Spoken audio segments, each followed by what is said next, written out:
Bismillahirrahmanirrahim. Assalamualaikum warahmatullahi wabarakatuh. Alhamdulillah wa bihi nasta'in. Asyhadu an la ilaha illallah wahdahu la syarika lah. Wa asyhadu anna Muhammadan abduhu wa rasuluh. ونصلي ونسلم على هذا النبي الكريم سيد المرسلين وعلى آله وصحبه أجمعين. أما بعد، أيها المؤمنون اتقوا الله، أوصيكم وإياي بتقوى الله، faqad fazal muttaqun.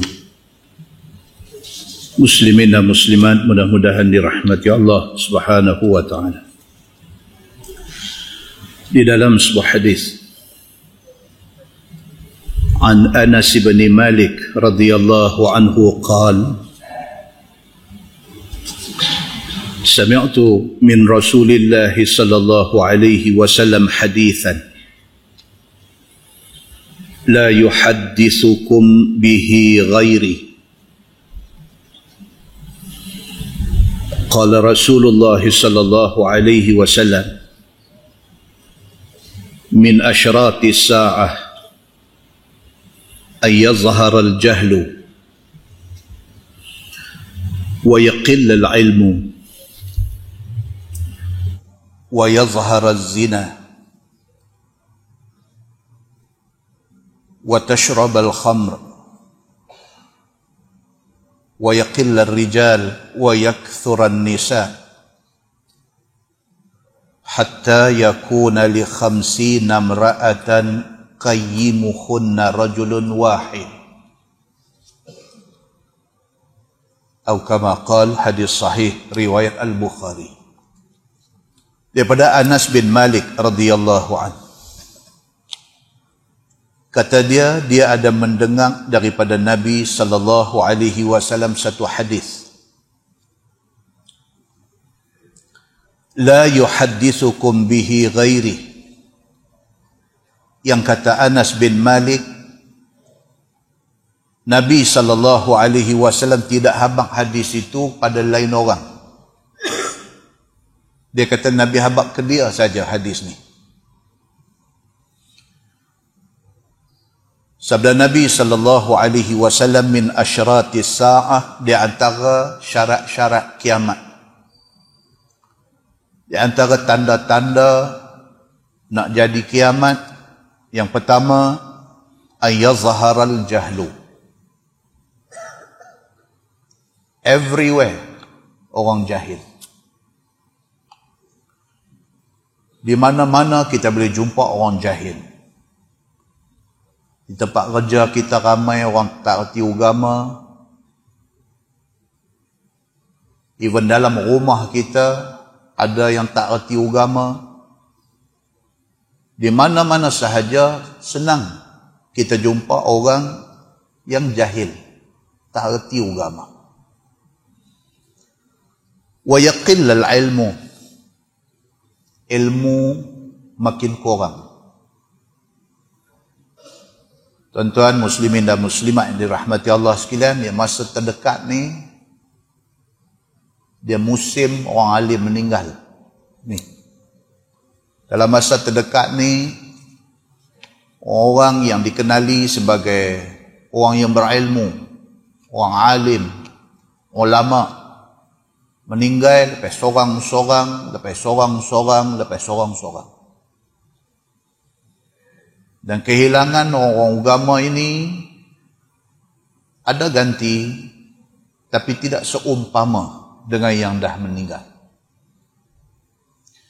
Dan dia menjadi satu fenomena yang kalau diikut kepada hadis Nabi sallallahu alaihi wasallam, fenomena ini dipanggil fenomena akhir zaman. Wa yazhar az-zina, Bila orang jahil ramai, apabila orang alim makin duk kurang, zina berlaku terang-terang. Tidak ada malu, tidak ada segan, tidak ada silu. Di tempat-tempat publik ada sahaja pasangan-pasangan yang buat benda-benda tak elok ni.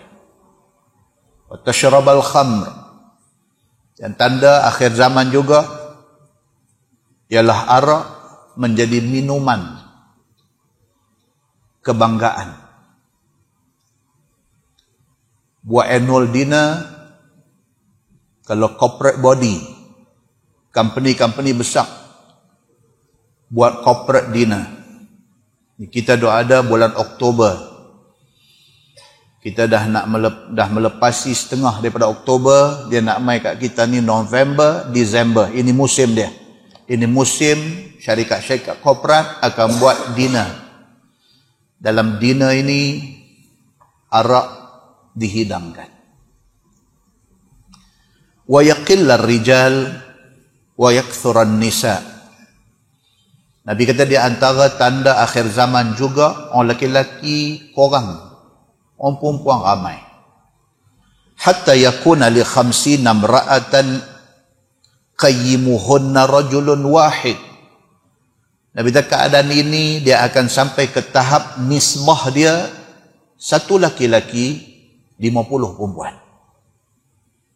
Hadis itu hadis sahih riwayat Al-Bukhari. Muslimin dan muslimat yang dirahmati Allah sekalian, yang saya nak fokuskan pada malam ini ialah tentang arak. Karena ayat yang kita nak baca saat lagi insya-Allah adalah ayat yang menceritakan tentang arak. Dalam sebuah hadis riwayat daripada Abdullah bin Amru radhiyallahu anhu, kata dia, anin Nabi sallallahu alaihi wasallam qala, la yadkhulul jannah mannan wala 'aq wala mudminu khamr, atau kama qala, hadis sahih riwayat An-Nasa'i. Nabi sallallahu alaihi wasallam bersabda, Nabi kata tidak akan masuk syurga mannan. Bukan orang nama Manan. Kata naya aku nama Manan, tak masuk syurga. Mannan, nun tu ada syaddah. Makna dia orang yang suka mengungkit. Dia buat baik, dia ungkit. Kalau aku tak tolong, dia main macam tu. 3 orang anak dia tu aku tolong, main macam tu. Dia tu kalau tak sabit aku tolong hari tu, macam tu. Orang yang buat baik, yang kemudiannya diikuti kebaikan itu dengan mengungkit, dia dipanggil mannan. Kata Nabi SAW, tak masuk syurga. Tak masuk syurga bukan maksud tak masuk terus. Maksud dia lambat kalau dia nak masuk. Kerana pahala dia terhakis dengan ungkitan-ungkitan dia.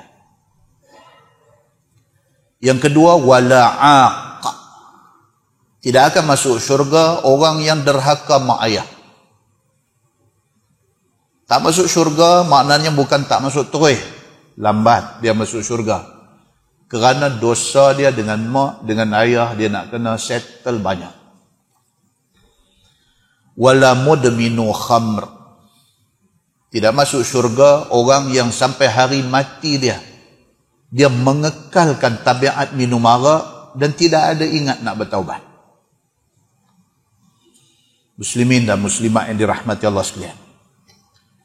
Dalam sebuah hadis riwayat daripada Abdullah bin Umar bin Al-Khattab radhiyallahu anhuma, kata dia, qala Rasulullah sallallahu alaihi wasallam, man syaribal khamr lam yaqbalillahu lahu salatan 40 sabahan fa in taba Allahu alaihi fa in 'ada lam yaqbalillahu lahu salatan 40 sabahan fa in taba taballahu alaih. Fa in 'ada lam yaqbalillahu lahu salatan 40 sabahan. Fa in taba taballahu alaih.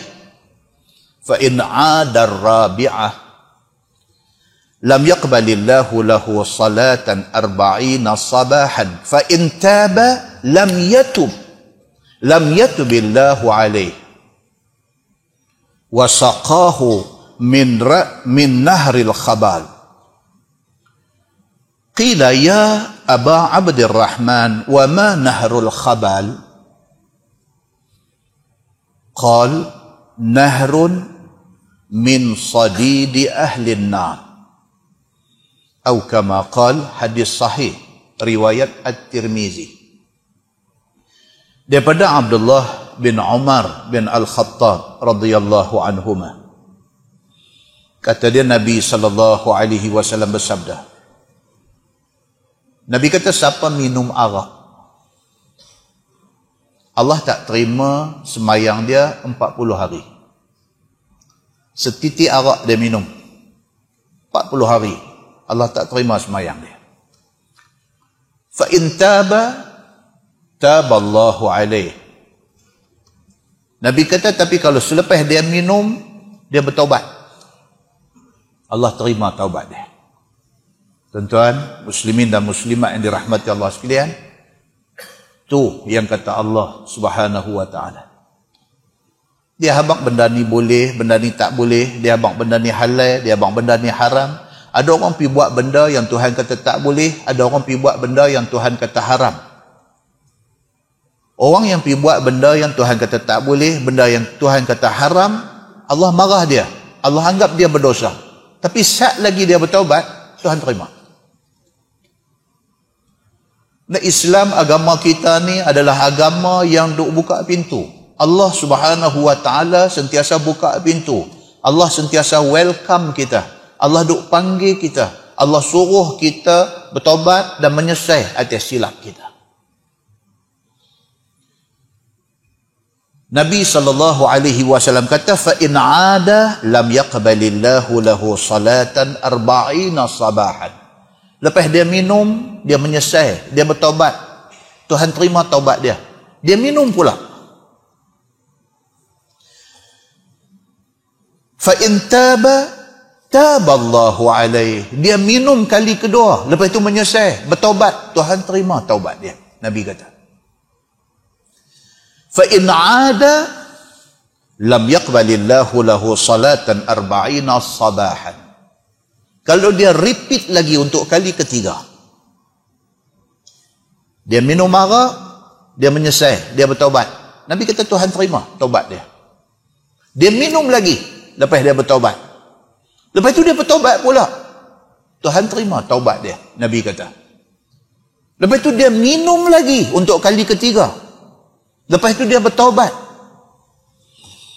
Fa in taba taballahu alaih. Tuhan terima taubat dia. Masya Allah. Manusia buat dosa, lepas itu buat dosa, lepas itu buat dosa, lepas itu manusia menyesal, manusia minta ampun, Allah terima dia. Manusia buat benda haram, lepas itu dia buat benda haram, lepas itu dia buat benda haram, lepas itu dia menyesal, dia minta ampun, Allah terima, Allah ampunkan dia.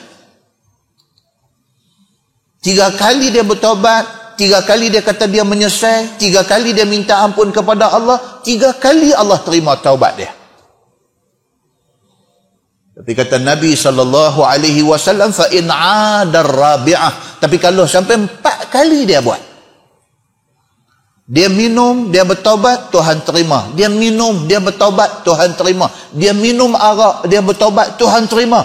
4 kali dia ulang lagi, minum arak juga lagi, lam yaqbalillahu lahu salatan 40 sabahan. Tuhan tak terima sembahyang dia selama 40 hari. Fa in taba, kalau dia bertaubat lagi selepas 4 kali, lam yatubillahu alaih. Allah tidak terima taubat dia.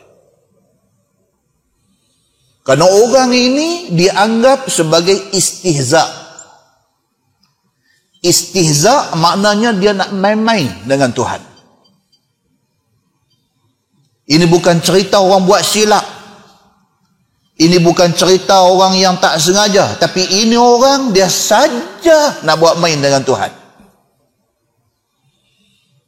Dalam Quran Tuhan dah sebut, A'udzubillahi minasyaitanir rajim. Innal ladzina amanu thumma kafaru thumma amanu thumma kafaru thumma izdadu kufra lam yakunillahu liyaghfira lahum wala liyahdiyahum sabila. Sadaqallahul azim. Tuhan kata sesungguhnya orang yang beriman, kemudian dia kufur dengan Tuhan, kemudian dia beriman, kemudian dia kufur dengan Tuhan, summazdadu kufra. Hak jenis macam ni, dia duk main-main dengan Tuhan, dia duk buat perli main dengan Tuhan, summazdadu kufra. Orang ni kemudiannya bertambah kekufuran dia di sisi Allah Subhanahu wa taala. Lam yakunillahu liyaghfira lahum. Bagi orang yang main-main ini, Allah tidak akan ampunkan dosa dia lagi. Wala liyahdiyahum sabila. Dan Allah tidak akan tunjuk jalan kebenaran kepada dia lagi. Muslimin dan muslimat yang dirahmati Allah sekalian. Bagi orang yang 3 kali minum arak, 3 kali bertaubat, 3 kali minta ampun, Allah terima, Allah ampunkan dia, Allah terima taubat dia. Bila main 4 kali, Allah kata aku tidak ampunkan dia ni.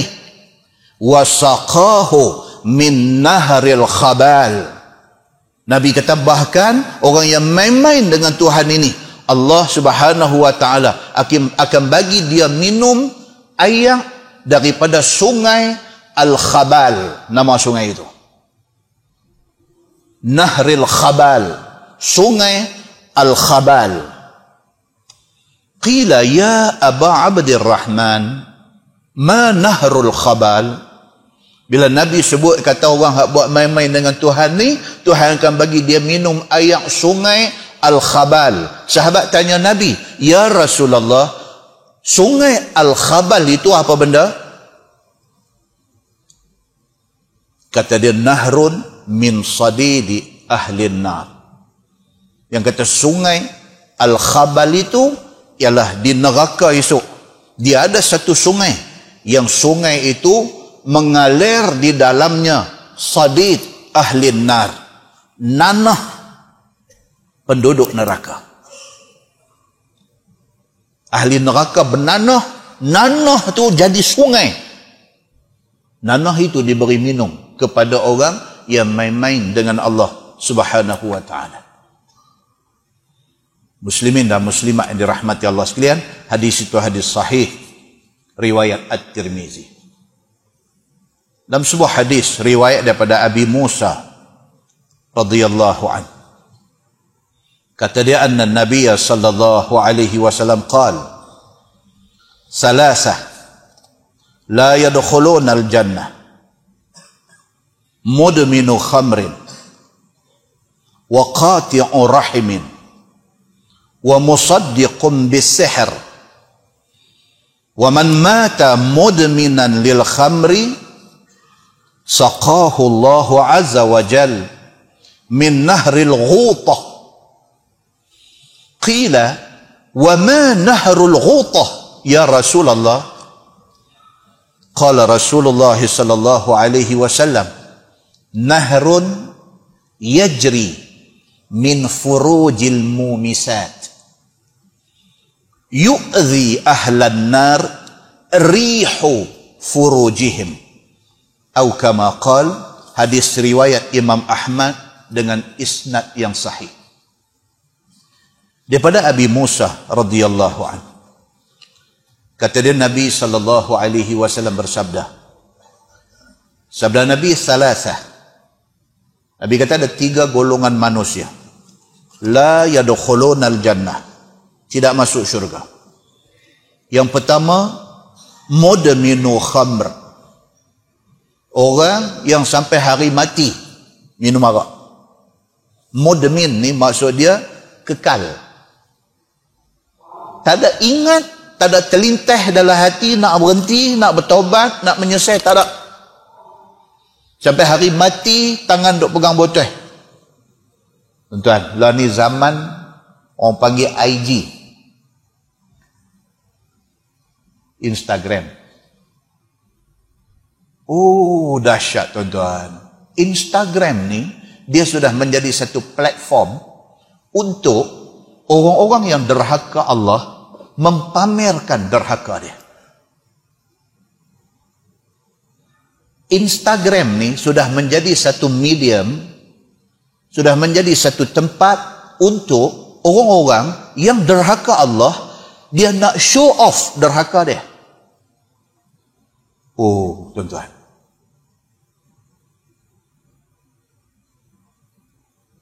Nama Islam, mengaku Islam, dia boleh ambil gambar. Instagram ni dia video dia pendek-pendek.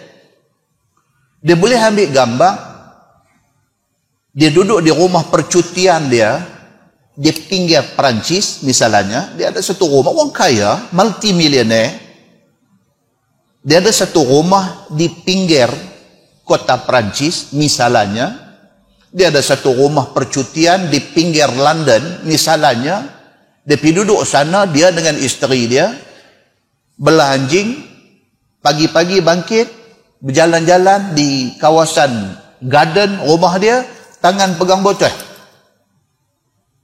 Dan dia boleh rakam gambar tu, dan dia boleh post masuk dalam Instagram. Dia minum arak, itu satu bab, itu soal dia dengan Allah. Tapi dia show off, dia nak tunjuk dekat orang, kata dia ni westernized. Nak tunjuk ke orang, kata dia ni barat habis. Tunjuk dengan jalan, dengan duk pegang botol, dengan duk minum, dengan apa, ambil gambar, post masuk dalam Instagram, nak tunjuk betapa dia derhaka Allah, Allah tak boleh buat apa ke dia. Muslimin dan muslimat yang dirahmati Allah sekalian. Kita tengok, kita cerin bulu roma. Kita tengok ni, kita cerin bulu roma. Kita takut. Pasal apa? Pasal dia tak takut Allah Subhanahu wa ta'ala. Media sosial yang ada pada hari ini sudah menjadi satu medan untuk orang-orang tertentu menunjukkan derhaka dia kepada Allah Subhanahu wa ta'ala. Tentu senang-senang boleh jumpa posting yang menghina, bukan sahaja menghina agama dia, dia menghina Allah, Tuhan yang menjadikan dia. Saya baca baru ni, satu orang perempuan Islam, dia tulis kata, dia kata kita dah masuk satu season, dia kata satu musim orang-orang bodoh agama duk cerita benda-benda bodoh.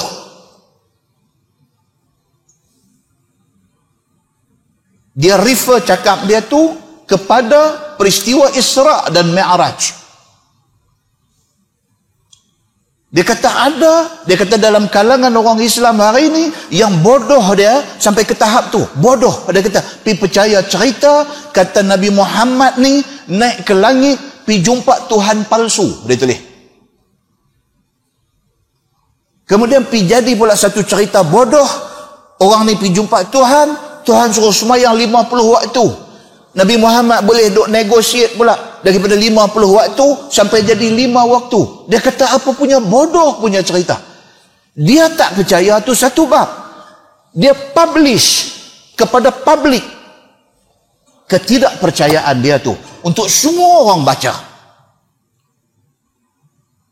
Muslimin dan muslimat yang dirahmati Allah sekalian. Media sosial yang dibuat, yang sepatutnya digunakan untuk tujuan kebaikan, telah disalahgunakan, bukan sahaja sampai ke tahap dia nak tunjuk kata dia derhaka Allah, dia sampai ke tahap dia macam challenge Allah Subhanahu wa ta'ala. Muslimin dan muslimat yang dirahmati Allah sekalian, mudah-mudahan kita, anak cucu kita tak terlibat dalam kerja-kerja yang seperti ini. Dan mudah-mudahan Allah Subhanahu wa ta'ala buka hati mereka ni semua, bagi petunjuk dan hidayah kepada mereka. Pasal mereka tidak akan mampu untuk nak menerima azab Allah Subhanahu wa ta'ala di hari akhirat esok. Muslimin dan muslimat yang dirahmati Allah sekalian.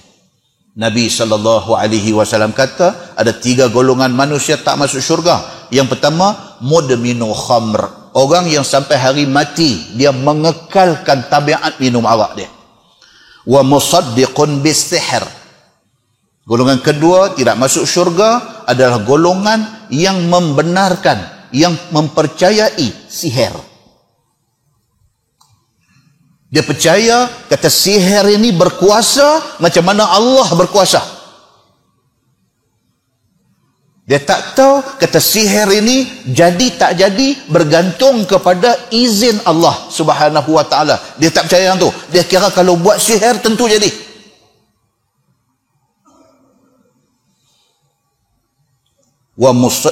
Dan golongan yang kedua ialah waqati'ur rahimin, orang yang memutuskan silaturahim. Dia boleh putus silaturahim bukan saja dengan abang, dengan kak, dengan adik dia boleh putus silaturahim dengan mak yang mengandungkan dia di dalam rahim mak tu. Dan golongan ketiga ialah wa musaddiqun bis-sihri, orang yang mempercayai sihir memberi kesan kepada sesiapa. Wa man mata mudminan lil khamri, dalam 3 tu Nabi fokus satu. Nabi kata siapa yang mati dalam keadaan kekal tabiat minum arak dia, saqahu Allahu azza wa jal min nahril ghutah. Di hari akhirat esok Allah akan bagi dia minum air daripada sungai Ghutah. Sahabat, macam hadis tadi juga, sahabat kata wa ma nahrul Ghutah ya Rasulullah. Yang kata sungai Ghutah itu sungai apa ya Rasulullah? Qala Rasulullah sallallahu alaihi wasallam nahrun yakhruju min furujil mumisat. Sungai nanah yang keluar daripada kemaluan perempuan yang berzina di atas dunia. Yu'zi ahlan nar rihu furujihim. Yang busuknya air sungai Ghutah ini, busuk dia tu cukup untuk menjadi azab yang cukup teruk kepada ahli neraka. Belum minum lagi, bau dia tu dah cukup menjadi azab kepada ahli neraka. Minum ni apatah lagi. Muslimin dan muslimat yang dirahmati Allah sekalian. Demikian Allah Subhanahu wa ta'ala suruh Nabi sallallahu alaihi wasallam habaq dekat kita tentang bencana yang akan mai akibat daripada arak ini.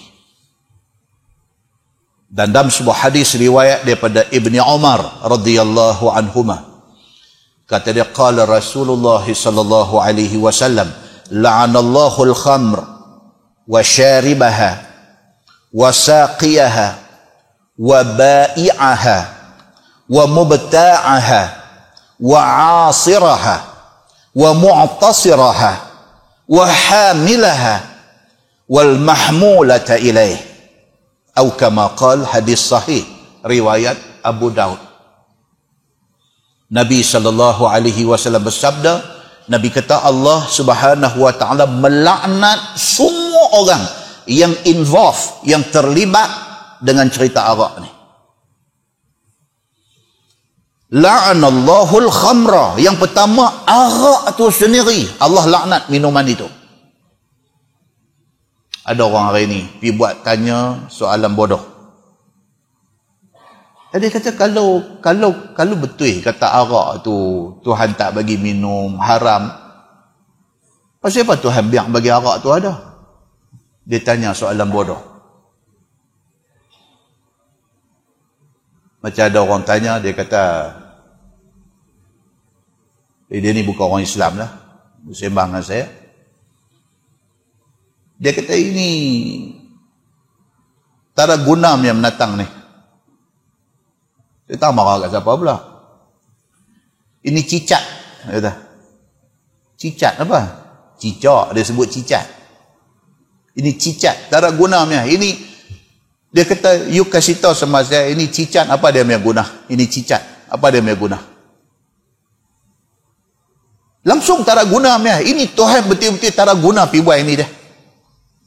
Pergi marah lagu tu. Ha? Ini tak ada guna punya binatang. Pergi buat sama dia buat apa? Ini Tuhan pun satu tak ada guna punya juga. Dia kata, ini tak payah buat lah. Macam ni punya binatang tak ada buat. Ini kacau saja. Tak apalah, dia bukan Islam. Hak Islam ni. Islam, lepas tu pergi duduk minum arak, lepas tu pergi marah Tuhan. Dia kata kalau betul tak bagi minum, jangan bagi ada. Arak ni dalam dunia ni senang. Dia kata. Tapi Allah Subhanahu Wa Taala, dia bagi ada benda halal, dia bagi ada benda haram. Dia bagi ada benda yang kita tak boleh pergi sentuh. Dia bagi ada. Pasal apa Tuhan buat macam ni? Pasal Tuhan nak jadikan benda-benda ni semua sebagai instrumen untuk nak cek, untuk nak tengok kita boleh tak boleh kita jaga diri kita, jangan pergi terlibat dengan benda tu. Sebab di sana ada sistem dosa pahala. Tuhan buat benda ni dan Tuhan habaq kat kita, jangan pergi duk minum benda ni. Pasal apa? Pasal sungguh kita tak pergi dekat dengan benda ni, kita diberi pahala. Benda tu tak ada manfaat, tapi tak mendekati dia menjadi manfaat kepada kita. Kita dapat pahala. Bagi orang yang gagal mematuhi larangan Allah, dia pergi dekat dan dia pergi minum benda yang diharamkan Allah, dia gagal dalam ujian yang Allah Subhanahu Wa Taala kenakan pada dia. Tuhan tak buat benda ni sia-sia. Tuhan buat ada tujuan dia. Tujuan dia nak test kita. Kita boleh tak boleh taat perintah dia. Muslimin dan muslimat yang dirahmati Allah sekalian. Maka hadis ni dia kata, la'anallahul khamra. Allah laknat minuman khamar itu. Arak itu minuman yang dilaknat oleh Allah. Wasyaribaha. Dan orang yang minum dia dilaknat Allah. Wasaqiyaha. Dan orang yang tolong pituang idang bagi orang minum juga dilaknat Allah. Hak ni lah tuan-tuan. Kita beranak main anak, ya Allah, Tuhan bagi mai kat kita anak segak cantik lah. Daripada hari beranak sampai hari menikah, semua orang puji anak kita segak. Pergi bagi kerja stewardess, pergi bagi kerja pramugari atas kapal terbang, dengan kerana dia pergi kerja tu, dia nak kena tuang arak bagi passenger minum atas kapal terbang. Juga kena laknat Allah. Sayanglah, kalaulah sekiranya syarikat penerbangan ini mengambil respek kepada Malaysia yang katanya negara Islam ni, untuk sahidang arak ni, lebih mendapat barakah daripada Allah Subhanahu Wa Taala dan boleh menyelamatkan anak-anak Islam kita yang kerja di dalam dia. Nabi SAW kata, dilaknat juga kepada orang yang kerja duk tuang arak bagi orang minum. Wa ba'i'aha, dan orang yang jual arak kena juga. Wa mubta'aha, dan orang yang beli kena laknat juga. Wa 'asiraha, dan orang yang terlibat masa duk perah anggur, nak peram bagi jadi arak, kawah hak perah dengan tujuan nak buat bagi jadi arak pun kena laknat juga. Wa mu'tasiraha, dan orang yang suruh perah, dia tak perah tapi dia tokeh, dia suruh pekerja dia perah, dia hak suruh tu pun kena laknat juga. Wa hamilaha, ni hak duk jadi lori driver yang duk bawa arak daripada Kelang pergi hantar ke hotel, pergi hantar ke duty free, pergi hantar ke kedai-kedai ada jual arak ni. Lori driver ni yang masuk waktu singgah kedai semayang ni kena laknat juga. Wal mahmulata ilaih, dan orang yang suruh lori driver hantar mai kat dia juga kena laknat Allah Subhanahu Wa Taala. Maknanya ang pisangkut aja dengan cerita arak ni semua kena laknat Allah Subhanahu Wa Taala.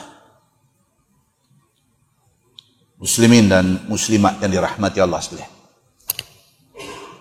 Dan sebuah hadis riwayat daripada Anas bin Malik radhiyallahu anhu, dia nak cerita ni macam mana sahabat Nabi.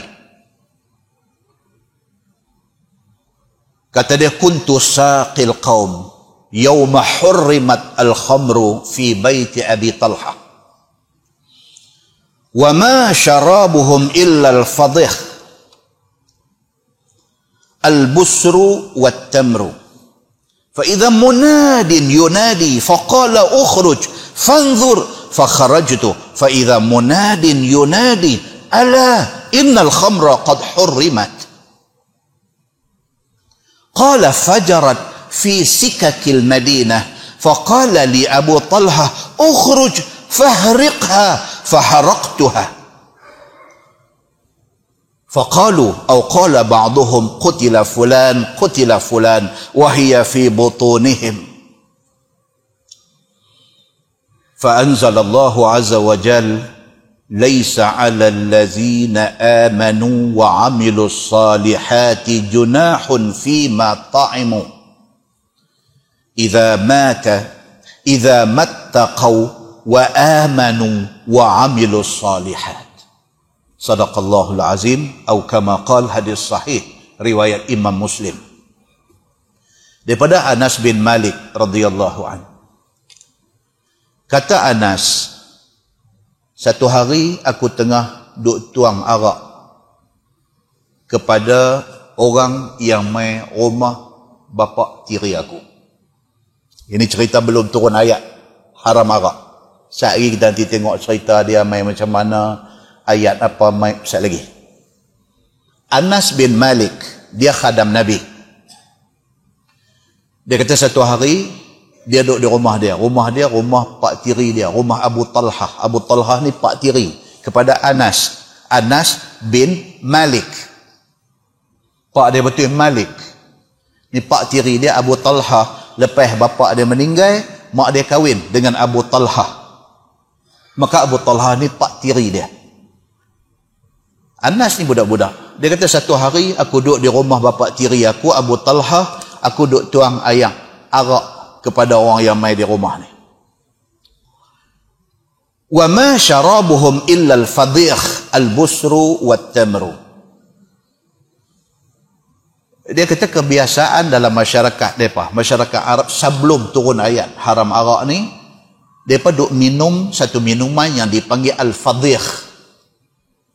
Al-fadih adalah arak yang dibuat daripada kurma muda yang diperah dan ayak dia diperam.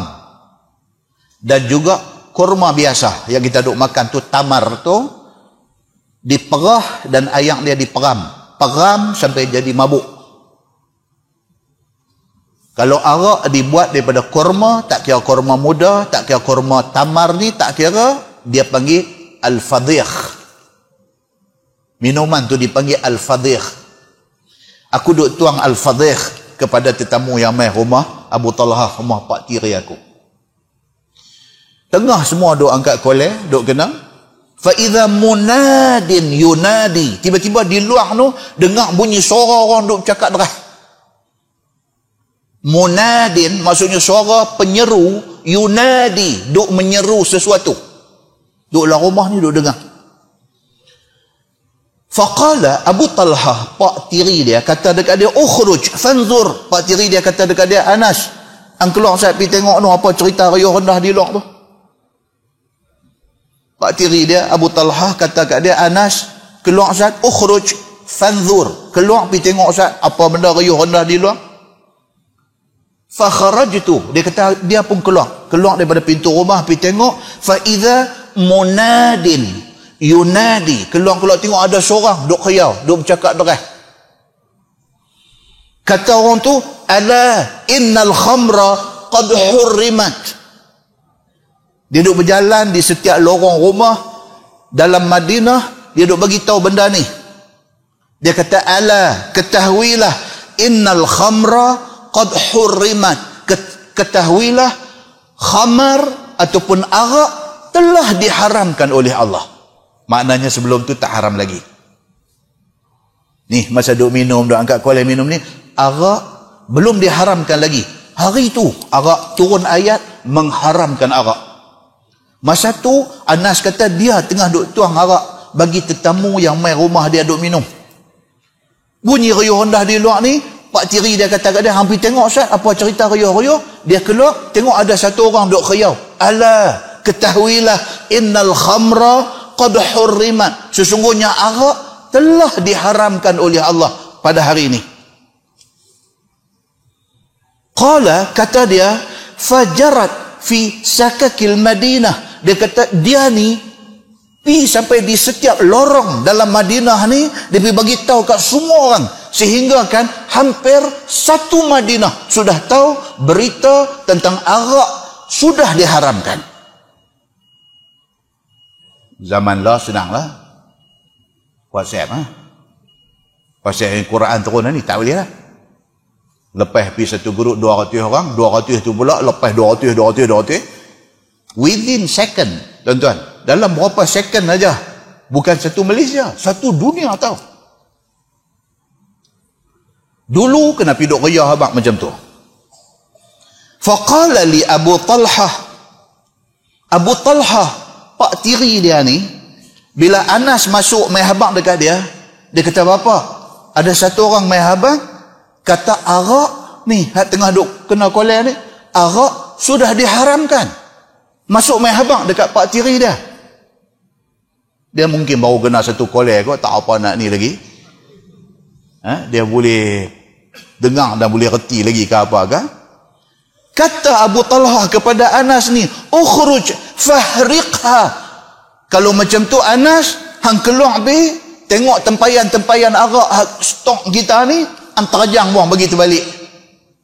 Tuan-tuan, yang kata sahabat Nabi ridwanullah alaihim ajma'in, bila habang aja kata haram, dia tak ada ingat sayang, dia tak ada ingat kata, benda ni aku duk stok banyak tempayan ni, satu tempayan ni berapa harga dia, sayang, tak ada ingat sayang. Bila yang mai duk habang kata haram itu orang utusan daripada Nabi sallallahu alaihi wasallam, tidak ada sayang dalam hati mereka apabila benda ni menyangkut dengan soal hukum Allah subhanahu wa ta'ala. Bila Anas masuk habang, dia kata, bapa, depa main beritahu kata arak ni haram. Terus dia respon, dia kata, Anas, hang keluar bi, semua stok arak kita ada tu, hang ceruk buang, hang bagi terbalik buang, hang tuang atas tanah buang semua. Faharaqtuha. Anas bin Malik ni tak ada cakap apa, tak ada tak ada ot. Dia keluar pergi, dia tolak tempayan bagi terbalik, tumpah habis semua. Pasal apa? Pasal sudah sampai hukum mengatakan benda tu haram. Muslimin dan muslimat yang dirahmati Allah sekalian, tengok tuan-tuan. Kita ni nanti telefon ustaz tanya. Ustaz ni nak tanya betul-betul. Nak tanya betul-betul. Selama ni hang duk tanya tak betul ke? Tak lah, ni saja nak tanya. Tak macam kita duk main macam tu. Macam kita duk simpan duit bank ni, duk simpan akaun saving apa biasa punya ni, current account biasa punya, bukan hak Islam punya lah, ni hak biasa punya. Macam dia duk bagi interest apa, macam mana saya kira macam mana tak apa. Kita kata kalau sekiranya akaun itu bukan akaun Islamik, interest dia tak boleh lah. Dia nampak? Dia start dengan dok. Nampak? Pasal apa dia duduk main macam ni? Pasal apa? Sayang. Tahu dah kata duit interest, duit hasil daripada pelaburan yang tidak patuh syariah, ini semua tidak halal. Nak buat makan minum anak bini, tak halal benda ni. Bila dah tahu kata tak halal, tak mau ada sayang dah. Tapi kita ni, kita bukan Abu Talhah, kita Abu Jahal. Kita ni walaupun dah tahu kata haram dah, dia duk tekan brek tu tak makan. Tekan juga brek, tapi tekan pun lagu macam mana? Lagu-lagu dia tak mau nak brek. Dia lagu duk lajak lagu tu. Kita ni dia tak cantik. Kita ni tak cantik. Kita masih lagi nak dindong-dindong dengan hukum ni, kita nak dindong-dindong lagi. Kita nak main silat pulut lagi. Kita tengok lagu mana nak buat. Hari ini kita baca hadis cerita tentang sahabat Nabi yang kata Abu Talhah ni. Dia asal bukan Islam. Dia jatuh hati kepada Ummu Sulaim, kepada mak Anas bin Malik ni, dia jatuh hati. Dia bukan orang Islam. Dia pergi jumpa Ummu Sulaim, dia pergi jumpa mak kepada Anas bin Malik. Dia kata, aku jatuh hati ke hang, aku nak hang jadi bini aku. Ummu Sulaim kata, aku tak ada ingat nak kahwin. Apa pun aku kena tanya Nabi. Kalau Nabi kata okey, kita sembah. Kita tanya Nabi. Nabi kata, terpulanglah dekat engkau wahai Ummu Sulaim. Kalau kamu rasa kamu berkenan dekat dia, kamu nak hidup sebagai suami isteri dengan Abu Talha ni, Nabi kata, go ahead, jalanlah. Dia pun fikir macam manakah. Dia kata dekat Abu Talha, dia kata okey, dia kata kalau betul hang nak menikah dengan aku mau mas kahwin nikah hang dengan aku tu, hang masuk Islam. Dia kata, jadikan masuk Islam tu sebagai mas kahwin, aku kahwin dengan hang. Abu Talha kata okey. Dia kemudiannya masuk Islam. Macam tu punya cerita, tuan-tuan. Tiba-tiba iman dia boleh strong sampai macam tu. Tengah duk kena kolej ni, tahu orang mai habang bagi tahu kata arak telah diharamkan. Dengar-dengar tu terus kata dekat Anas, anak tiri dia. Dia kata, hang keluar pi, hang tolak bagi terbalik buang tempayan-tempayan arak ni, hang ceruk buang semua sekali. Dia kata, benda ni dah haram, aku tak mau dah benda haram ni. Anas pun terus pi buat benda tu. Tuan-tuan, macam mana iman yang ada dalam hati mereka ni? Muslimin dan muslimat yang dirahmati Allah sekalian. Faqalu aw qala ba'duhum, bila dah mai dah perintah bagi tahu kata arak ni haram, tak boleh siapa lagi dah teringin nak minum arak. Bila dah mai dah perintah ni kepada mereka semua, ada di kalangan sahabat-sahabat Nabi ni, ada. Qala ba'duhum, sebahagian mereka ni ada yang kata, qutila fulan wa hiya fi butunihim. Ada yang mai satu muskil. Mereka kata habis dah. Macam mana cerita dengan kawan-kawan kita yang hari ini sudah mati, sedangkan mereka masih hidup dulu, mereka duk minum arak. Arak ada dalam perut mereka. Habislah mereka ni, nayalah mereka ni. Faham tak? Sebahagian daripada sahabat ni duk ni, kita tak apalah, kita duk hidup lagi. Ni turun mai ayat kata arak ni haram dan kita boleh stop. No, kawan-kawan kita no, yang sampai hari mati duk minum arak tu, macam mana? Kesian kat mereka, naya mereka.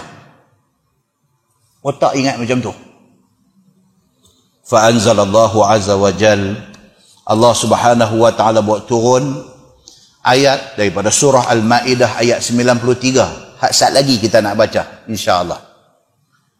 Allah berfirman, laisa 'alal ladzina amanu wa 'amilus salihat junahun fima ta'imu. Tuhan kata tidak jadi dosa ke atas orang yang hari ini beriman. Sampai hari mati dia beriman, tidak jadi dosa kepada dia kalau sekiranya dia mati dalam keadaan makan benda yang pada masa itu belum diharamkan, hari ini baru diharamkan. Tak jadi dosa. Hak dosa ni apa dia? Selepas turun ayat kata haram, duk minum lagi, yang tu berdosa. Yang mana sebelum turun ayat dia buat benda tu, itu tidak dijadikan dosa kepada mereka semua. Bila turun ayat tu, lega sahabat-sahabat yang dengar tentang benda ni. Muslimin dan muslimat yang dirahmati Allah sekalian, mudah-mudahan muqaddimah itu memberi gambaran kepada kita tentang bagaimana Allah Subhanahu wa taala marah sangat kepada orang yang minum arak ini. Kita menggunakan tafsir Nurul Ihsan jilid 1. Tafsir Nurul Ihsan jilid 1 muka surat 241. Muka surat 241. A'udzubillahi minasyaitonir rajim. Kita masih lagi dalam tafsir surah Al-Maidah ayat 90. A'udzubillahi minasyaitonir rajim. Ya ayyuhallazina amanu, wahai segala orang yang beriman. Innamal khamru wal maisiru wal ansabu wal azlamu rijsun min amali syaitan fajtanibuh. Hanya khamar, judi, berhala dan anak panah tikam, itu adalah kejahatan yang dibenci oleh syarak. Itu dia. Tuhan sebut 4 benda. 4 benda ni satu level. Dia ada dalam satu level, satu aras, haram dan dimurkai Allah. Apa dia 4 benda ni? Yang pertama, al-khamru, arak. Kita dah cerita dah tadi, cerita arak ni. Yang kedua, wal maisir. Al-khamru ni tuan-tuan, khamru ni maksud dia apa tuan-tuan? Khamru maksud dia arak, tapi perkataan khamara tu maksud dia tutup. Dipanggil arak ni al-khamru, benda yang menutup. Pasal apa? Pasal bila minum arak, dia tutup kewarasan akal kita. Kita jadi tak waras. Maka dengan kerana tu arak dipanggil al-khamru. Minuman yang apabila minum, dia tutup kewarasan akal. Akal jadi tak waras. Satu. Yang kedua, al-maisir. Benda yang kedua yang diharamkan oleh Allah Subhanahu wa taala ialah al-maisir. Al-maisir ni maksud dia apa? Judi. Perkataan al-maisir diambil daripada root word, daripada kata dasar dia yusrun. Kan orang nama Yusri ni maksud dia apa? Mudah. Mudah. Judi dipanggil al-maisir. Dipanggil mudah kerana mudah dapat duit dan mudah hilang duit. Dia ada cerita ni, Arab dia letak satu nama pada satu-satu benda, satu game dan sebagainya, dia ada cerita dia. Maisir makna dia mudah. Mudah apa? Judi ni mudah apa? Mudah dapat duit kalau nasib baik, mudah hilang duit kalau nasib tak baik. Tapi hakikatnya orang yang terlibat dengan maisir, dengan judi, semua nasib tak baik. Nampak macam dia dapat duit tu nasib baik, nasib tak baik. Pasal apa? Pasal dia duduk dalam judi. Tuan-tuan, tikam ekor. Pakai kepiah putih. Tikam ekor. Bila kita sembang dengan dia, awak haji tikam ekor? Haji. Kita tahu haji tikam ekor. Muka lagu nak sebek tak sebek. Dia tahu benda tu salah. Lagu nak sebek tak sebek, dia kata apa? Dia tahu ustaz tak tahu saya punya cerita hidup saya panjang. Dia main gitu. Tak kata dia jangan panjang saya kerja banyak. Cara ringkas kira macam mana? Saya hidup saya ni kira lagu ni lah ustaz. Kira saya ni puas dah kena hina. Siapa yang duk hina? Yang tu sebek kuat lagi. Dia turun dulu sebek. Mak mentua saya duk hina saya. Dia main lagi tu. Mak mentua dia duk hina dia. Pasal apa? Duit tak ada punya pasal.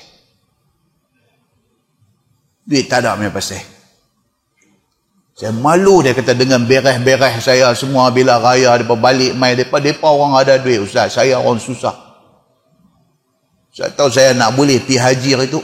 Haji sungguhlah kita ni. Kita saja panggil haji tak ada. Rupanya haji saya nak pergi haji tu macam mana punya susah ustaz, saya nak boleh sampai ke Mekah buat haji semua apa. Tapi dengan hidup tu kena hina ni apa-apa semua, saya pun mati akal, saya tak boleh fikir dah apa-apa semua, yang tu yang duk tikam nombor ni. Dia kata kena mengenal kok mana ni?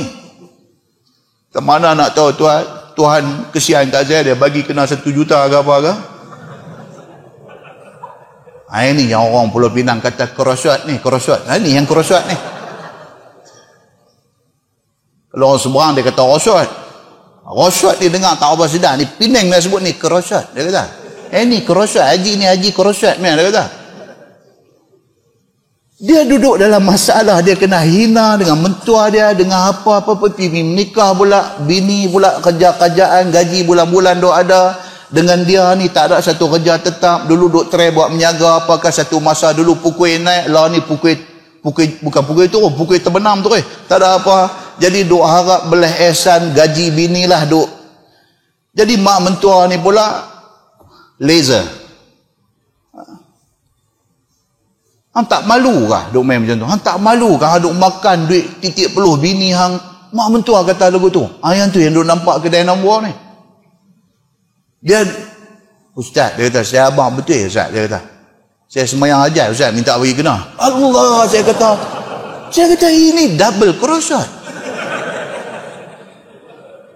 Ini double crossed. Dia semayang hajat, duk minta kat Tuhan ni, bagi kena sekali cukup. Duk minta ni, ya Allah, sekali saja minta. Bukan pasal apa? Pasal nak tebuih ni, malu ni. Nak tebuih. Allahu Akbar tuan-tuan. Dalam dunia kita ni, kita tak tahu ni, kita nak pi daripada sini, daripada Gelugong ni, kita nak pi Georgetown, berapa banyak simpang duk ada ni. Nak sampai ke Georgetown ni, berapa banyak simpang duk ada. Simpang jalan besar ada traffic light buat ada, simpang jalan madrasah tak ada traffic light buat ada, macam-macam simpang punya duk ada. Macam itulah manusia dengan kehidupan ni. Dalam hidup dia ni, berapa banyak simpang duk ada kiri kanan dia ni. Yang simpang-simpang ni semua betul-betul boleh menewaskan dia kadang-kadang. Allah Subhanahu Wa Ta'ala dia bawa mai satu orang punya ujian tak sama, tuan-tuan. Tak sama. Muslimin dan muslimat yang dirahmati Allah sekalian. So dipanggil judi ni al-maisir. Pasal apa? Pasal mudah. Nasib dia, nombor dia kena, dapat 1 million. Terkejut, ketang ni. Sujud syukur pula. Allah. Hak duk habis duit ni bukan sikit, dengan duk tikam tak kena, dengan duk habis duit ni bukan sikit. Mudah nak kena dan mudah nak habis duit. Maka dipanggil judi ini al-maisir.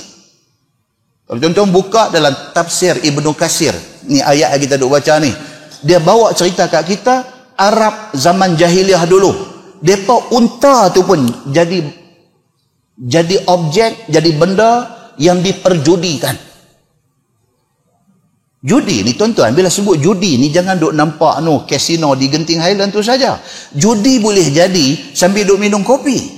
Sambil duk minum kopi berjudi. Kedai kopi tepi traffic light. Duk nampak satu motor duk main, ni duk minum kopi ni. Seorang ni sudah kata kat kawan dia, okey, kita tak seorang RM5. Tengok motor tu dia nanti berhenti ke tak traffic light lagi. Dia nanti berhenti. Judi. Tak seorang RM5. Dia bawa keluar RM5 terus letak depan kopi dia ni. Kawan tu pun bawa keluar RM5 ni. Motor ni. Kawan ni satu haji pakai gepiah putih duk pergi kat traffic light. Jadi kemungkinan nak langgar lampu merah ni memang tak mungkin. Tapi saja nak berjudi. Dia ni kata, tengok aku kata sekali dia langgar traffic light, aku bawa RM5. Dia kata okey, aku kata dia tak langgar. Tengok haji ni langgar traffic light. Dapat dekat kawan ni RM10. Dia ambil RM5 ambil balik, kau ni ambil RM5 pun dia gagal bos sekali. Dia kata, nasib hang lah. Dia kata, antau haji lah ni pun macam tu punya ada. Dia kata. Judi tak tuan-tuan? Yes, itu judi. Judi ni maksud apa dia? Satu pertaruhan daripada dua ataupun lebih pihak yang akhirnya seorang mendapat untung, yang lain rugi. Itu definisi dia. Kita ada 10 orang, kita pakai bubur seorang RM10. Jom pergi main dam bawah pokok ketapang. Tak seorang RM10. Main dam, main carom, main golf. Letak duit. Okey, siapa menang sat lagi, dia dapat hole in one ke apa ke, hak letak seorang 10, seorang 50 ni semua dia gagal ambil kat dia. Hal lain ni, hak bagi seorang 10, seorang 50 ni tak dapat apa. Judi. Dah Ustaz, kami tak ada ingat, kami tak ada niat judi. Kami saja seronok-seronok. Seronok ke tak seronok ke judi? Sebab dia melibatkan pertaruhan yang di akhir pertaruhan itu ada satu orang nak kaut dua balik dan ada orang yang akan loss, tak ada apa-apa. That is judi. Berapa banyak manusia di akhir zaman hari ini yang terlibat dengan judi. Tentu pernah jumpa ada satu hadis cerita tentang permainan yang dipanggil syatranj, chess, catok. Jumpa lah hadis kata haram main syatranj, main chess, main catok. Takkan main catok pun haram? Dia boleh jadi haram dua sebab. Satu sebab pertaruhan, bukan catok saja, dam ataupun main goncang buah dadu, main tangga ulang. Tuan-tuan, bukan pak-pak saja berjudi, anak di sekolah pun berjudi. Pak bagi duit 5 kupang, bawa pergi sekolah, dia pergi main tu tangga ulang tu, letak seorang sekupang. Cara budak-budak tak seorang sekupang. Siapa game sampai dulu, semua duit dia ambil kat dia. Judi. Dia boleh berlaku dalam form yang begitu komersial besar, dan dia boleh jadi dalam budak-budak kecil-kecil duk main ni. Ada pertaruhan, yang pertaruhan itu boleh menyebabkan satu orang kaut kat dia dan hak lain rugi, itu adalah judi. Dan chess, kalau berdasarkan kepada hadis yang menceritakan tentang Ali bin Abi Talib, dia kata marra Ali bin Abi Talib biqaumin yal'abuna bisyatranj. Dia kata satu hari Sayyidina Ali bin Abi Talib jalan, nampak ada satu geng duk main syatranj, duk main chess, main catok. Faqala, kata Sayyidina Ali, ma hadhihi at-tamathil allati antum laha akifun. Ali kata, ni hampa duk main apa ni? Hampa pakai duduk melungguk, duk main apa ni? Duk main, dia sebut at-tamathil. At-tamathil maksudnya biji-biji catong itu berupa objek benda bernyawa. Dia panggil tamathil. Rupa kuda, rupa gajah, rupa orang misalnya. Itu dia panggil tamathil. Patung-patung kecil yang berupa patung. Sayyidina Ali bila dia lalu, ada satu kumpulan duk main chess. Biji chess itu rupa macam, kita kata tadi macam kuda, macam apa-apa semua. Dia tanya, dia kata kat mereka, ma hadhihi tamathil. Ni hampa duk main patung-patung apa ni? Syatranj, catok ni, chess ni. Hampa duk main patung apa ni? Allati antum laha akifun. Yang hampa pakai duduk main ni apa benda? Itu syatranj. Maka syatranj ini boleh jadi haram pasal pertaruhan, dan boleh jadi haram pasal dia berbentuk objek patung kepada objek bernyawa. Dia boleh jadi haram dengan kerana tu. Dan benda yang diharamkan oleh Allah dalam ayat ni juga, dia kata al-ansab. Al-ansab ni apa dia? Patung berhala. Allah Subhanahu wa taala mengharamkan patung berhala, dan juga orang yang buat persembahan kepada patung berhala ataupun buat sembelihan untuk patung berhala. Kita duduk di Malaysia ni tuan-tuan, kita kawan dengan orang-orang kaum yang bukan Islam ni. Kadang-kadang mereka ada kepercayaan mereka. Okay? Dia pergi sembelih kambing untuk berhala dia. Dia sembelih kambing tu untuk persembahan kepada berhala dia. Lepas tu dia panggil orang Islam main masak, buat makan. Dia panggil kita pergi makan. Dia hamak kat kita, kata ni dia panggil Pak Haji ni main masak. Betul Pak Haji masak, tapi hak dia bagi makan tu, kambing tu disembelih untuk persembahan berhala dia. Tak boleh makan. Tak boleh makan, haram. Ini dia masuk di dalam al-ansab. Jadi kita kena make sure dulu. Kita bukan tak boleh terima jemputan mereka, tapi kena make sure benda yang dia nak jamu kita makan tu bukan binatang yang disembelih atas nama berhala dia. Muslimin dan muslimat yang dirahmati Allah sekalian. Dan azlam ni juga sejenis macam judi. Cabut. Letak duit juga, lepas tu cabut anak panah. Kita teka, ni anak panah ni panjang ke pendek ke apa semua. Cabut, kita kata panjang, panjang sungguh. Kita dapat pertaruhan tadi. Itu azlam. Muslimin dan muslimat yang dirahmati Allah sekalian. So ayat tadi Tuhan kata, ya ayyuhallazina amanu innamal khamru wal maisiru wal ansabu wal azlamu rijsun min amali syaitan fajtanibuh. Sesungguhnya khamar, arak, judi, berhala dan main anak panah tikam-tikam itu semua benda jahat, dibenci oleh syarak. Dan itu daripada kerja syaitan, dan jauhilah oleh kamu akan sekalian benda itu. Jangan kita piduk terlibat dengan benda-benda macam ni. Jangan kamu kerjakan la'allakum tuflihun. Mudah-mudahan kamu dapat menang, yakni mendapat syurga Allah Subhanahu wa taala. Kita jaga diri kita daripada terlibat dengan benda ni, mudah-mudahan syurga menjadi tempat kembali kita.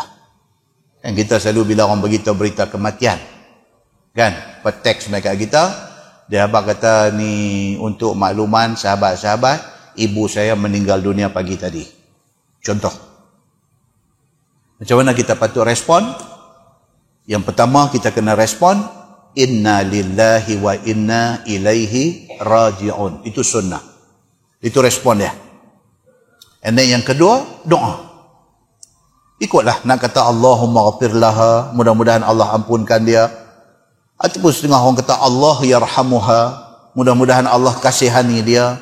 Al jannata mathwaha, mudah-mudahan syurga menjadi tempat rehat dia. Doa. Itu sunnah. Ni kita, orang abang kata ni mak saya yang dikasihi meninggal pagi tadi. Kita jawab balik Al-Fatihah. La ilaha illallah. Kalau kita baca Fatihah, niat hadiah kat dia, at least something lah. Sebahagian ulama kata sampai, sebahagian kata tak sampai, itu cerita ulama bincang. Tapi benda tu kalau buat tak salah. Pergi tulis saja Al-Fatihah, kita pun tak baca apa. Kan dia abang ada mak dia mati, kita pun hantar Al-Fatihah. Al-Fatihah tu ya lah. Mana nak main pahala apanya? Ya orang Melayu, kan orang Melayu ni biasalah, dia dengan Fatihah ni pun serupa. Muslimin dan muslimat yang dirahmati Allah sekalian. Okey. Jadi betul hak mana-mana yang kita tersilap ejah balik. Lepas ni orang abang kata berita kematian, inna lillahi wa inna ilaihi raji'un. Ada kawan saya dia tulis kod Melayu lah. Dia kata inna lillah bukan, dia tulis inna lillahi raji'un wa ilaihi raji'un. Dia pergi bantai lagu tu. Kita pun baca sedih tu inna lillahi wa inna ilaihi raji'un lah.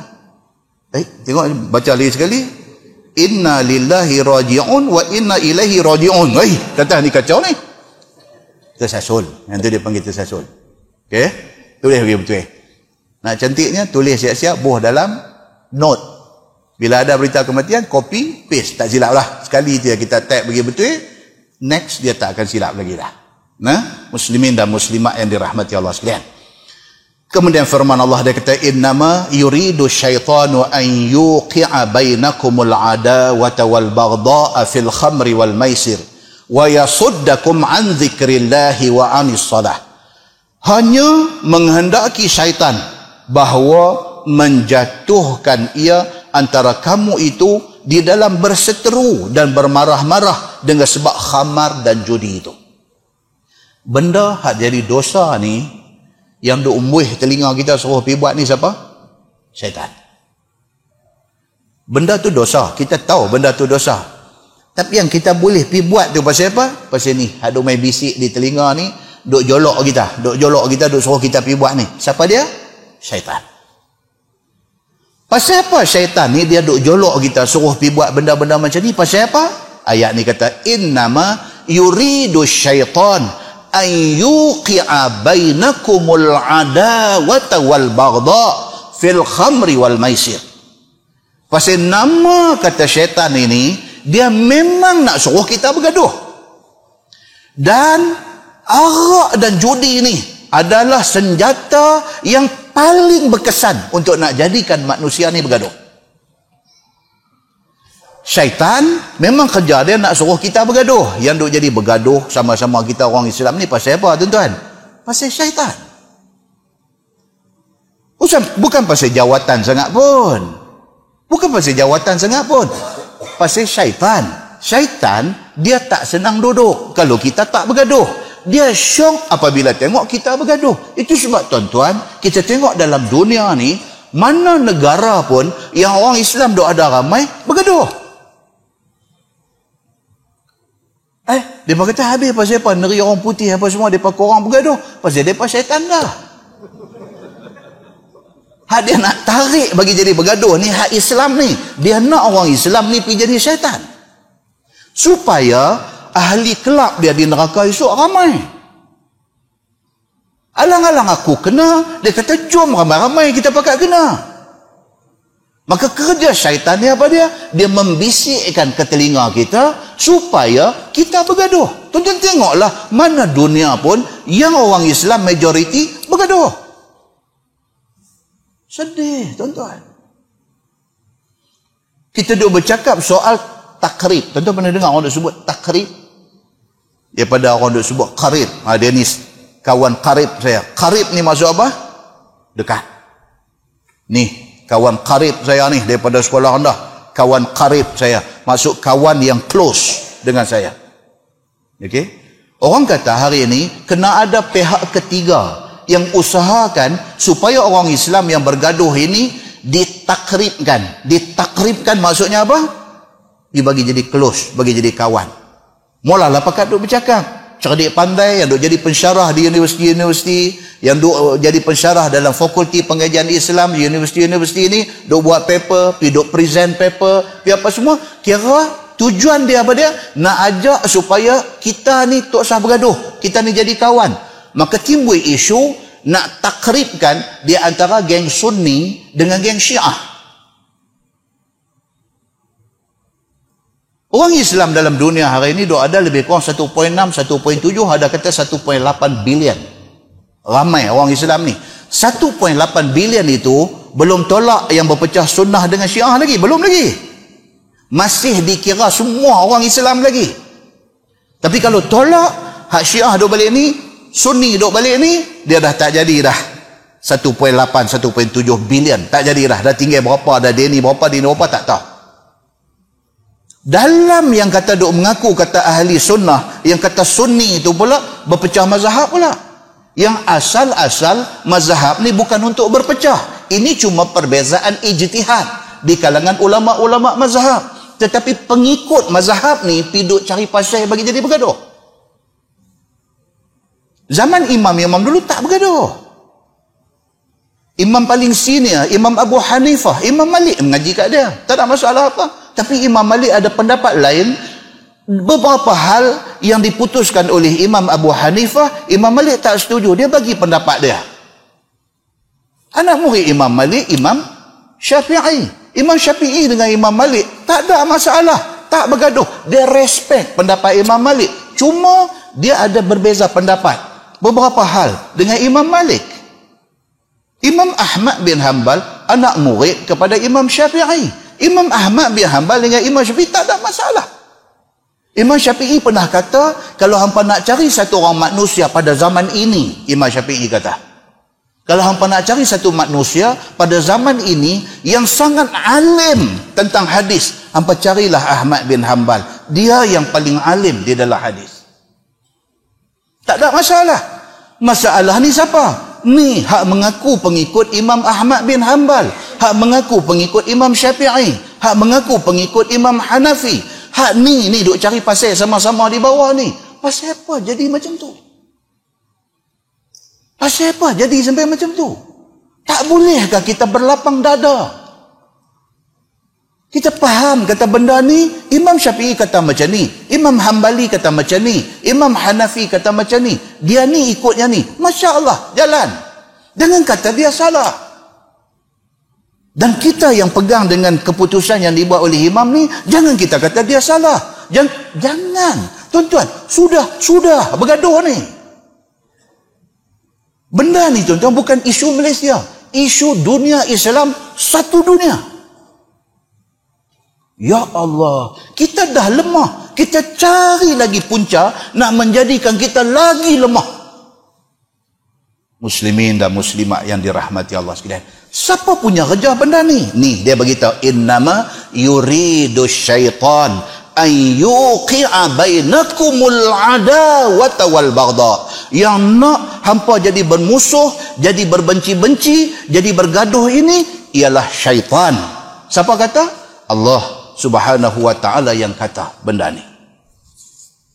Dan kalau tengok dalam sebuah hadis, riwayat daripada Jabir radhiyallahu anhu, kata dia, sami'tu Nabiy sallallahu alaihi wasallam yaqul, inna arsya iblis 'alal bahr fayab'athu sarayahu fayaftinuna an-nas fa'a'zamuhum 'indahu a'zamuhum fitnah. Atau kama qala, hadis sahih riwayat Imam Muslim. Kata Jabir, aku pernah dengar Nabi SAW bersabda. Nabi kata, inna arsya iblis 'alal bahar. Nabi kata, iblis, syaitan, dia ada satu istana besar dia di atas lautan. Al-bahru, lautan. Nabi kata dalam hadis sahih riwayat Imam Muslim, Nabi kata HQ, headquarters iblis yang paling besar, alal bahri, dia ada di atas lautan. Laut mana? Wallahu a'lam. Tapi memang dia punya headquarters dia ada tengah laut, atas lautan. Fayab'asu sarayahu fayaftinuna an-nas. Daripada headquarters itu, general dia hantar sarayahu, maksudnya tentera-tentera dia. Nabi dulu kalau dia pergi perang kecil, dia panggil sariyah. Kalau perang besar, dia panggil ghazwah. Macam perang Badar, perang Uhud tu dia panggil ghazwatu Badr, ghazwatu Uhud. Saraya ni kecil-kecil punya perang. Iblis syaitan ini, HQ dia ada atas laut, di tengah lautan. Tentu kalau rajin duk baca buku macam-macam ni, mereka buat buku tajuk Bermuda Triangle. Bermuda Triangle. Yusuf tahu? Bermuda Triangle. Tentu ni saja perkenalkan saudara Yusuf kita ni, dia saudara baru, dia Jepun masuk Islam. Ni sahabat kita ni. Dia orang Jepun, anak doktor pakar general surgeon di Jepun. Dia masuk Islam, dia pilih Malaysia untuk dia main nak reti pasal Islam ni. Masya Allah tuan-tuan. Tu, notebook dia tu, dia tulis Melayu. Dia tulis Melayu.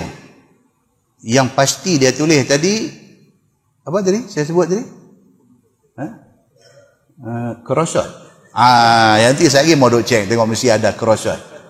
Dia balik, dia nanti tanya saudara Amir kita, zon kuliah punya bos ni, dan nanti tanya Amir, crossword ni apa?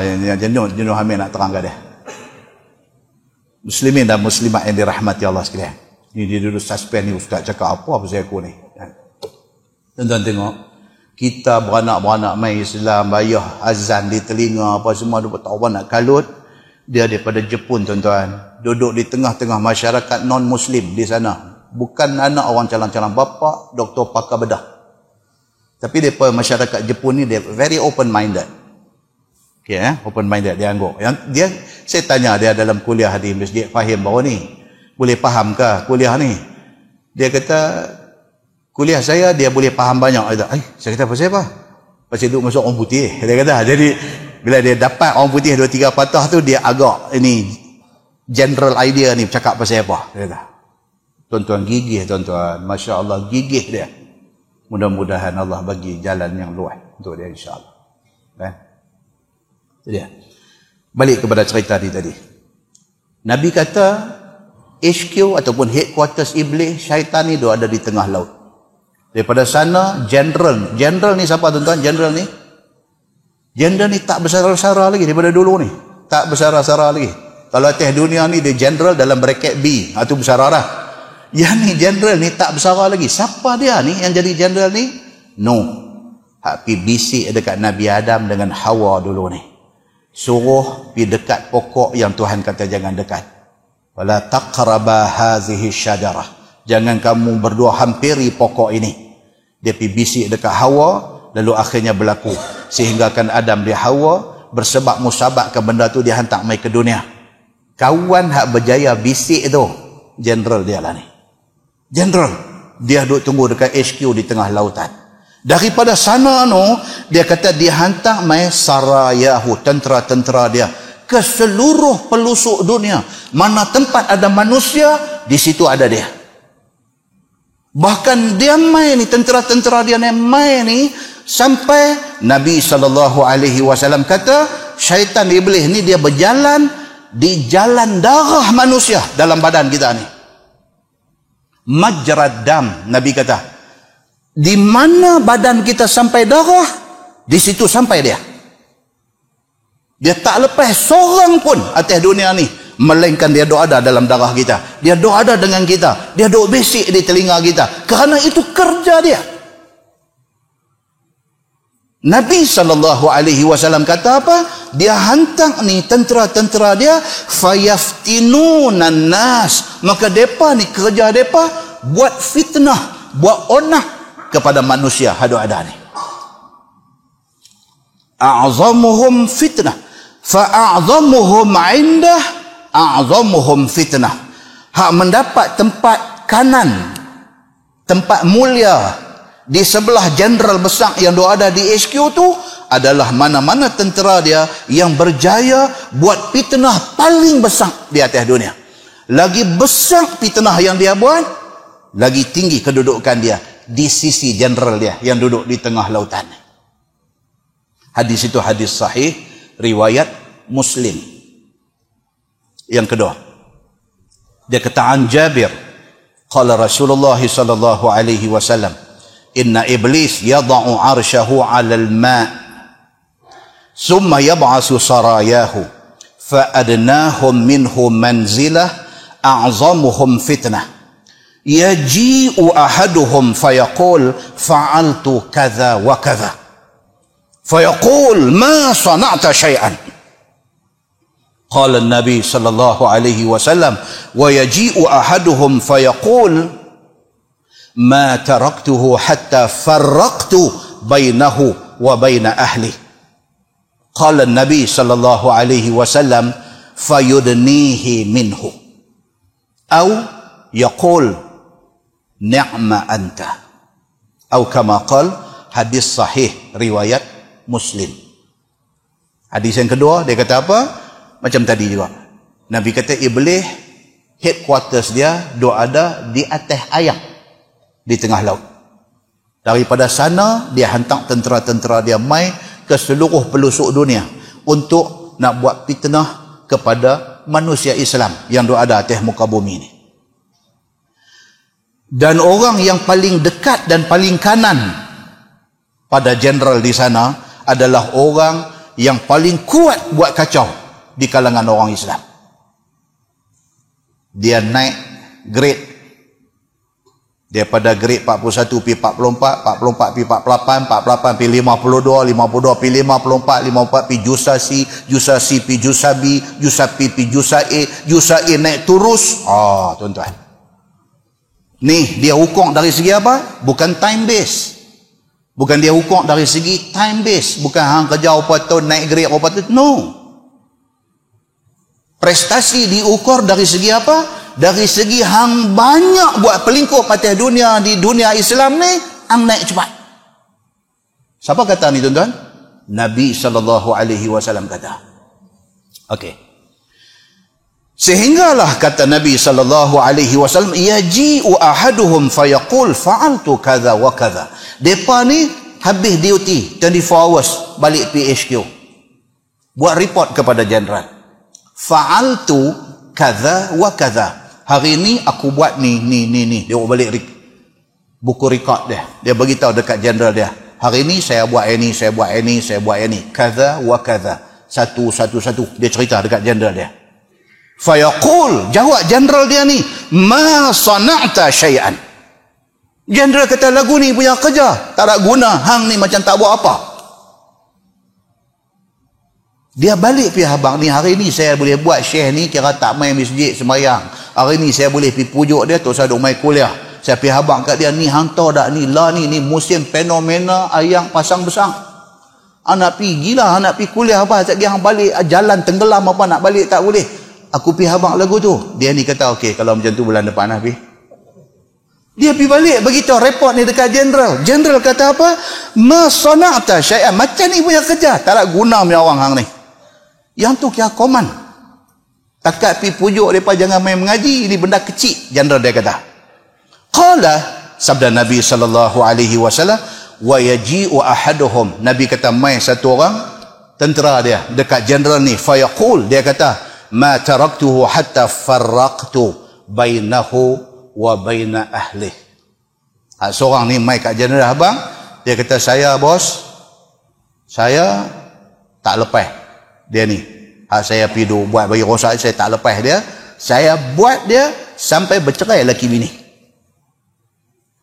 Aku buat tadi ni dekat dia ni, farraqtu bainahu wa baina ahli.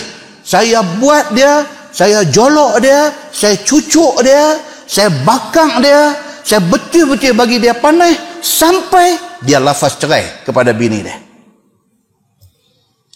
Qal, kata Nabi SAW, fayudnihi minhu. Jeneral kata, hang mai duduk sebelah aku. Sampai macam tu Iblis dia tak nak lepas kita ni. Sampai macam tu dia akan buat sampai ke tahap porak-poranda rumah tangga. Bila dia pergi bagi report macam tu, jeneral kata kat dia, hang macam ni, apa? Larang kata apa? Tor baik, dia kata. Tor baik, tuan-tuan. Dia kata apa? Dalam bahasa Arab, dia kata ni'ma anta. Ni'ma anta maksudnya hang des. Hang memang champion. Mai duduk sebelah. Naik pangkat dia. Muslimin dan muslimat yang dirahmati Allah sekalian, hadis itu hadis sahih riwayat Imam Muslim. Demikian yang dikatakan kerja iblis syaitan ini.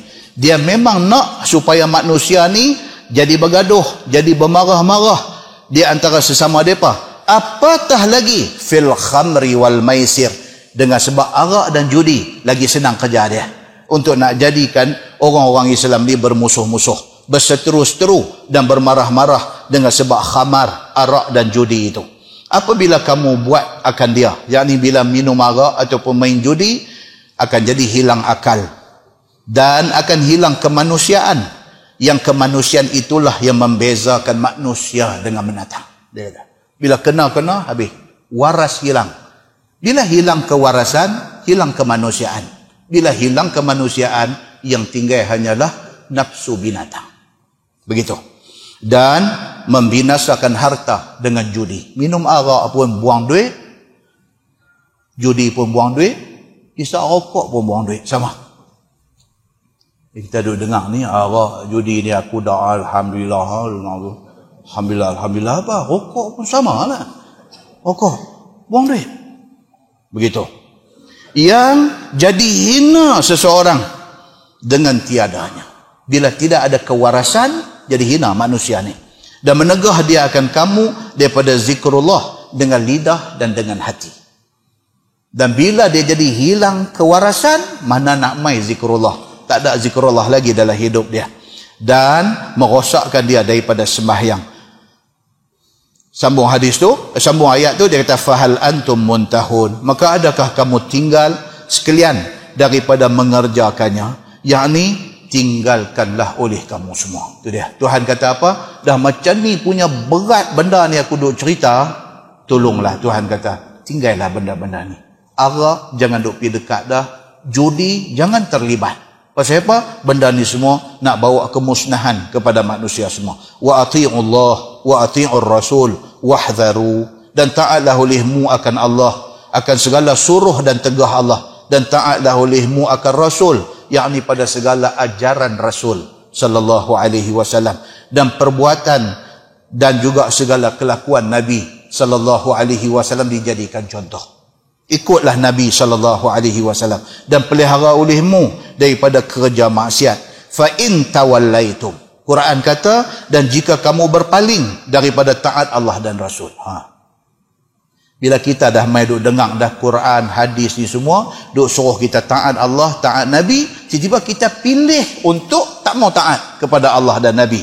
Fa'lamu annama ala rasulinal balaghul mubin, maka ketahuilah olehmu, hanya sahaja atas Nabi sallallahu alaihi wasallam itu hanya menyampaikan saja. Kalau kita pilih untuk tak mau ikut Islam, Nabi tak ada apa hal. Nabi dia dah sampaikan apa yang Tuhan suruh sampai. Kita tak ikut, kita tanggung depan Tuhan. Nabi tak ada sangkut apa dengan kita. Macam kita dengan ibu bapa kita, mak ayah kita. Mana ada mak ayah yang nak anak melingkup? Ibu bapa, mak ayah ni mesti nak anak jadi elok. Nasihat, pesan, macam-macam pun yang duk buat, nak bagi anak jadi elok. Tapi kalau anak tak mau dengar apa yang mak ayah cakap, dia nak pergi buat cara dia, kalau jadi apa-apa kat dia, mak ayah tak ada apa. Dia dah tunaikan tanggungjawab dia. Anak tanggung akibat dia. Muslimin dan muslimat yang dirahmati Allah sekalian. Balasan kepada bantah kamu atas Allah Subhanahu wa taala. Kalau kamu bantah, Nabi tak ada apa. Nabi tak dipersalahkan atas bantah kamu. Allah akan uruskan kamu di hari akhirat esok. Firman Allah, "Laisa 'alal ladzina amanu wa 'amilus shalihat junahun fima ta'imu." Ini kita sambung bulan depan insya-Allah. Ini dia nak mai cerita, kita nanti bawa kisah satu sahabat Nabi yang bernama Suhail bin Bayda. Dia satu hadis. Sahabat Nabi ni, ayat ni turun ni berkenaan dengan Suhail bin Bayda. Dia sahabat Nabi. Hadis kita baca tadi ni, yang apabila, ingat lagi ya? Baru sejam lepas je. Hadis tadi ni, yang cerita Anas duk kerja tuang di rumah bapak tiri dia. Apa nama bapak tiri dia? Abu Talhah. Tato mai satu orang, munadin yunadi. Ni mai duk kerja di luar ni, apa? Dia tu duk mai abang apa? Abang kata arak sudah diharamkan. Okey. Dia masuk abang dekat Abu Talhah. Abu Talhah terus suruh Anas buat apa? Pi cerok buang semua arak-arak aduk simpan. Pasal benda ni dah diharamkan, tak guna simpan. Okey. Lepas itu waqala ba'duhum ba'da, sama-sama sahabat Nabi ni ada yang duk kata. Apa dia kata? Habis itu macam mana kawan-kawan kita hak dulu ni?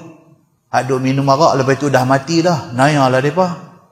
Pasal mereka tak tahu kata arak haram. Hari ni baru abang kata haram, mereka dah minum dah. Siapa dia ni yang dimaksudkan dengan kawan-kawan kita yang dah mati, sedangkan mereka tak tahu kata benda ni haram, mereka duk minum? Dalam hadis lain cerita, sahabat itu ialah Suhail bin Bayda. Di antaranya Suhail bin Bayda. Dan dia adalah di antara orang yang terpilih. Bila dia mati, dia kata nak abang bulan depan. Dia di antara orang yang terpilih. Bila mati, Nabi suruh bawa mayat mai masjid, semayang di masjid. Sedangkan kebanyakan sahabat lain mati, semayang di rumah, pi tanam. Semayang di rumah, pi tanam. Suhail bin Bayda, Nabi suruh bawa mai masjid, semayang di masjid, lepas itu pi tanam. Jadi cerita kata mayat bawa mai masjid, semayang dan pi tanam ni bukan kebiasaan pada zaman Nabi hidup. Suhail bin Bayda ni, mayat dia dibawa mai. Diperintahkan oleh Nabi bawa mai mayat Suhail bin Bayda, semayang di Masjid Nabawi, lepas itu pi tanam di Baqi'. Lepas Nabi wafat, pada zaman pemerintahan Sayyidina Umar bin Al-Khattab radhiyallahu an, satu sahabat Nabi yang terkenal nama Sa'ad bin Abi Waqqas, dia meninggal. Dia meninggal di mana ni? Sa'ad bin Abi Waqqas ni meninggal di mana? Di Madinah. Dia yang pakat duk pergi tengok kubur dia di Guangzhou tu, apa cerita? Hadis sahih cerita kata Sa'ad bin Abi Waqqas meninggal di Madinah. Hadis sahih cerita. Bila dia meninggal, Aisyah radhiyallahu anha minta, Aisyah buat special request. Aisyah minta supaya jenazah Sa'ad bin Abi Waqqas dibawa mai ke Masjid Nabawi, disembahyangkan di Masjid Nabawi. Pasal apa Aisyah request ni Sa'ad bin Abi Waqqas bawa mai di masjid ni untuk disembahyangkan? Hak tu bulan depan. Hak tu bulan depan tu, hak tu. Pasal apa ni? Punya ramai-ramai orang mati, Aisyah tak minta pun suruh bawa mai di masjid nak sembahyang, tapi Sa'ad bin Abi Waqqas mati, Aisyah suruh bawa mai mayat dia, mai sembahyang di masjid. Sahabat-sahabat lain objek ni maksud apa? Dia bantah. Dia kata dekat Aisyah, mana boleh Nabi tak pernah bawa mayat mai sembahyang di masjid. Pasal dia bantah. Kemudian Aisyah jawab. Aisyah kata apa? Itu pun bulan depan juga. Dia kira ada kata tak boleh lah Pak. Kan? InsyaAllah doa bagi kita sihat. Bulan depan ada masa kita main sambung cerita tu. Apa dia istimewa Sa'ad bin Abi Waqqas ini sehingga Aisyah minta mayat dia sembahyang di masjid. Apa cerita tentang keistimewaan dia? InsyaAllah kita tangguh dengan tasbih kafarah dan suratul Asr. Subhanakallahumma asyhadu an la ilaha illa anta astaghfiruka wa atubu ilaik. Bismillahirrahmanirrahim. Al-'asr. Innal insana illa allazina amanu wa 'amilus wa tawassaw bil haqqi.